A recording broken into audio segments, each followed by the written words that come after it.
Hi, I'm Kelsey Bradley, founder and executive director of Design Cause, and today I'm going to answer another frequently asked question that I get regarding our first project, Classrooms for a School in Cameroon. So I frequently get asked, why don't you use volunteer labor and materials that have been donated in North America that you could just ship over? It would be much less expensive than trying to pay laborers in Cameroon and to buy all the materials there. The reason why Design Cause has chosen to not accept volunteer donations of materials or use volunteer laborers is because we're trying to stimulate the economy. The reason why this area is so impoverished is because there is no money and people have trades and skills that they're not able to use.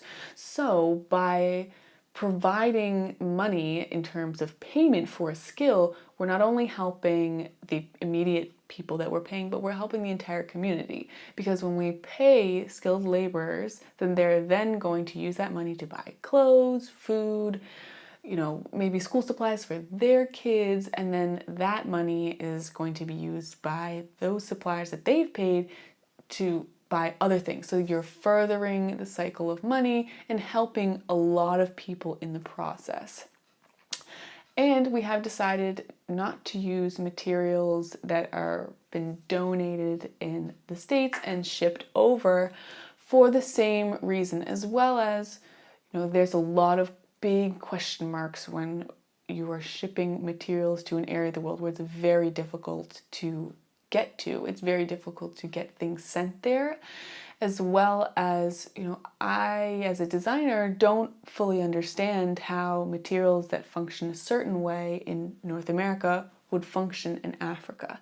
And we don't want to place the community in a situation where they don't know how to use the materials, they don't know how to build with them, they don't know what's going to happen, and then have some sort of structural failure or other unforeseen issue.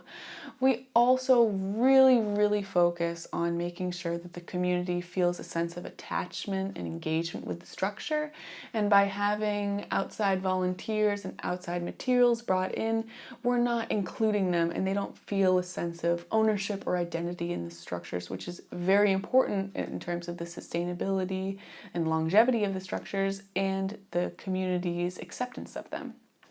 So that is why Design Cause has chosen not to use volunteer labor and donated construction materials.